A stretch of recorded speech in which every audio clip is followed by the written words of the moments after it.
Bonjour les jolis cœurs et bienvenue pour un nouveau point lecture. J'ai l'impression que ça fait longtemps. Faut dire que je suis restée un peu sur ce pavé de plus de 560 pages.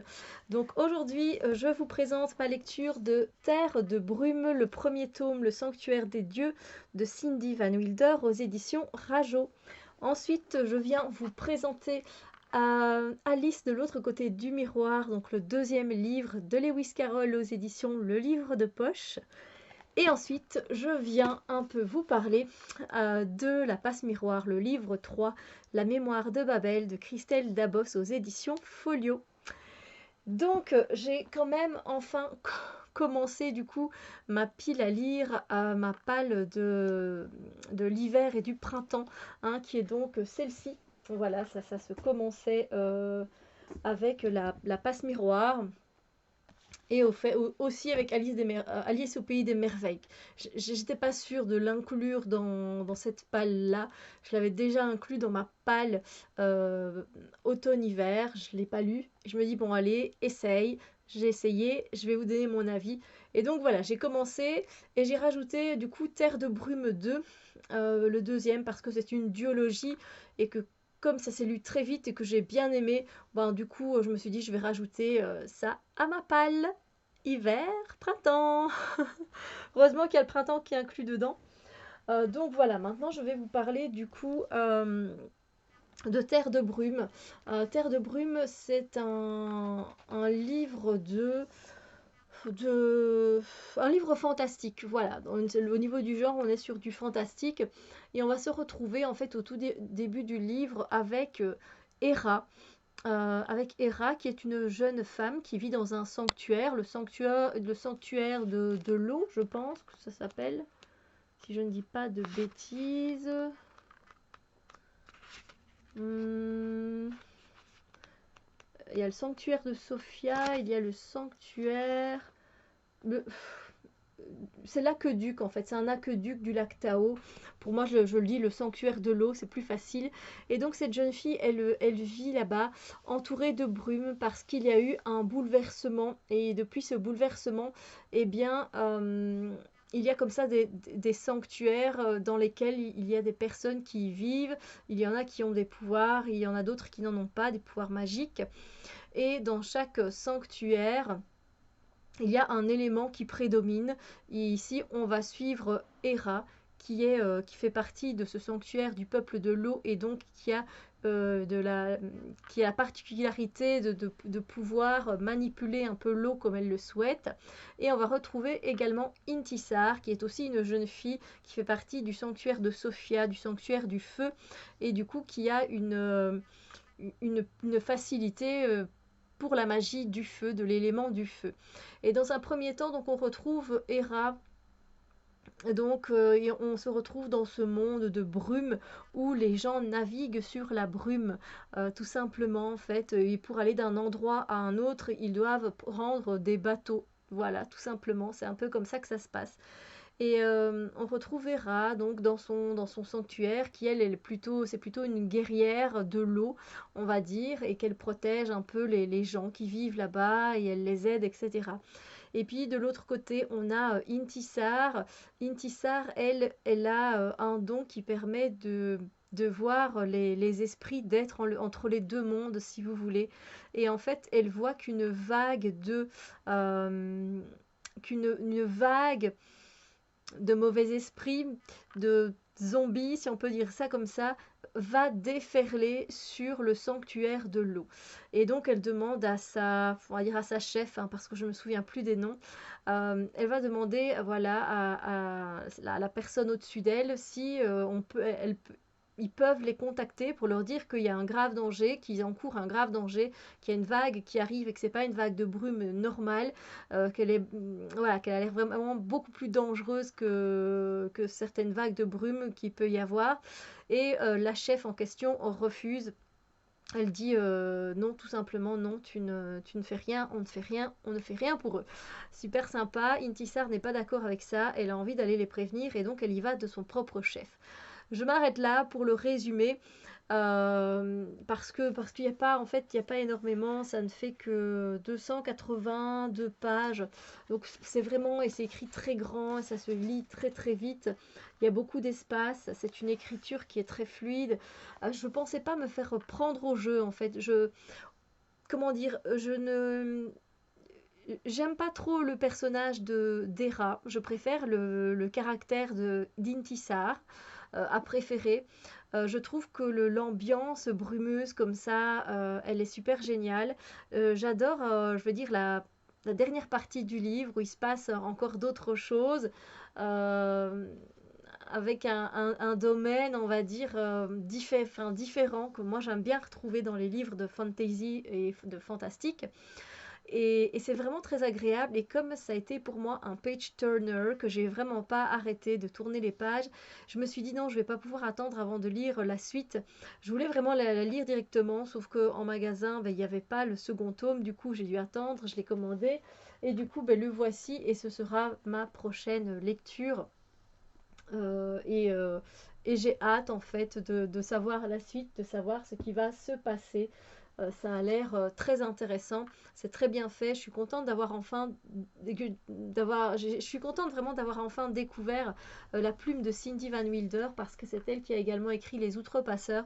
Et du coup, je vais pouvoir me mettre à lire Les Outrepasseurs. Il y a, je pense, 4 ou 5 tomes et pouvoir me faire plaisir du coup aussi avec ça. Donc, c'est une lecture à laquelle j'ai mis la note de 4 sur 5. Vraiment une très bonne lecture si vous aimez le fantastique avec un monde un peu différent où on voyage sur la brume et où il y a des sanctuaires comme ça, avec la magie des éléments, ben, je pense que vous allez vraiment apprécier.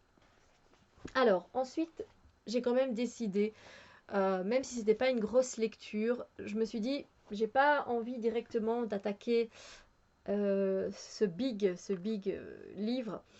J'avais envie, voilà, d'essayer quand même de lire Alice de l'autre côté du miroir. Et malheureusement, ça a été une déception pour moi. Donc, le livre de poche. Et donc, c'est de Lewis Carroll qui est son nom d'emprunt. Ce n'est pas son vrai nom. Donc ici, on se retrouve en fait dans la maison du miroir où tout est inversé. En fait, Alice va aller de l'autre côté du miroir. Elle se demande un peu ce qui se passe de l'autre côté, comment il voit les choses. Et du coup, elle passe de l'autre côté et évidemment, elle se retrouve dans un monde merveilleux où les fleurs parlent, où il y a un œuf érudit qui marche sur un mur, aux côtés de la reine blanche et de la reine rouge. Elle devra prendre part à une partie d'échecs grandeur nature. C'est vraiment ce qui va se passer. Elle va devoir aller de case en case et à chaque fois, il y a des genres d'aventures qui l'attendent, mais en fait, il n'y a pas vraiment de fil rouge. Et c'est pour ça que pour moi, ça n'a pas été évident à lire et que j'ai pas apprécié ma lecture. C'est que autant dans le premier que dans le deuxième, il est très très dur de trouver le fil rouge de l'histoire. C'est juste plein de rêves dans un rêve, en fait, si vous voulez. Et du coup, on se retrouve avec un, un monde merveilleux, un autre monde merveilleux, un autre monde merveilleux, tout ça dans le monde merveilleux du rêve. Donc c'est pas spécialement évident comme lecture et c'est un peu farfelu. Après bon ça a été écrit aussi il y a très longtemps hein. Voilà Lewis Carroll voilà il est né en 1832, il est mort en 1898 donc voilà hein. Et je trouve quand même que c'est génial finalement ce qu'il a pu inventer mais dans ce monde fantastique, j'ai pas pu m'accrocher, même Alice, des fois, elle a un peu tendance à m'agacer. Donc, je pense que je vais me tenir aux dessins animés et aux films qui sont sortis. Garder cette version-là en tête. Voilà, ça arrive, hein, c'est comme ça. Ce sont des classiques qui ne m'ont pas accroché. Écriture un peu trop ancienne, peut-être, et trop farfelue. L'histoire farfelue, et voilà. Donc c'est dommage parce que j'aime beaucoup les dessins animés, le dessin animé et les films, mais c'est la vie. Ensuite, j'avais hâte, surtout pour pas perdre le fil justement, de me retrouver avec la passe miroir parce que j'avais peur d'oublier, alors pas les personnages parce qu'on les oublie pas facilement, mais un peu les mondes parce que c'est quand même un monde qui a été totalement inventé. On est ici dans de la fantasy pure. Euh, et, et c'était génial. Alors, je ne vais pas pouvoir vous en dire beaucoup parce que c'est un tome 3. Et je vais d'ailleurs bientôt me procurer le tome 4 que vous verrez bientôt dans un book haul qui est le dernier qui clôture la saga. Ici, en fait, on va retrouver Ophélie sur une autre arche. On va la retrouver donc à Babel, qui est gouvernée par Hélène et Pollux, et donc avec ses petits fils, ses petites filles, ses filleuls, oui, si on peut dire ça comme ça, qui sont la plupart des étudiants ou de simples personnes qui vivent là-bas. Il y a également beaucoup d'automates sur cette arche-là, dont Lazarus, qui est le créateur de ces automates. Qu'est-ce que je peux vous dire d'autre? Dans la, ouais, dans la, jusqu'au, à peu près jusqu'à 350 pages, on retrouve rien que Ophélie toute seule, presque toute seule en tout cas. On rencontre un ou deux nouveaux personnages qui font partie qui vivent sur l'arche de Babel. Mais on ne rencontre Thorn que bien loin, quoi. Que vraiment, à partir des 350 pages, plus ou moins, on retrouve Thorn. Vraiment, j'aime toujours autant le détester. Voilà, il n'y a rien à faire, c'est un homme qui m'insupporte. Et Ophélie, son caractère, même si je trouve l'histoire intéressante, j'ai toujours du mal avec Ophélie. J'ai l'impression que c'est encore pire dans ce tome-là. J'avais déjà dans le tome 1, elle se laissait faire, dans le tome 2, c'était pareil, mais alors dans le tome 3, elle se laisse humilier, elle se laisse blesser, elle se laisse rabaisser, sans jamais avoir une contrepartie, enfin, sans jamais avoir plutôt une répartie, et elle se laisse complètement marcher dessus, mais ça va vraiment loin, je trouve. Et du coup, je trouve qu'on en fait un personnage. C'est même pas Calimero parce que elle ne s'en plaint même pas vraiment, même pas du tout, carrément. Mais du coup, ça ne me fait pas l'apprécier. J'ai juste envie de la secouer comme un prunier. Et ça me. Voilà, je pense pas que ça va changer. Je pense qu'elle va rester comme ça. Alors, elle est très gauche, très maladroite. Ça, c'est rien. C'est un trait de caractère que j'apprécie encore chez elle. Voilà, elle fait vraiment pas attention. Et puis voilà.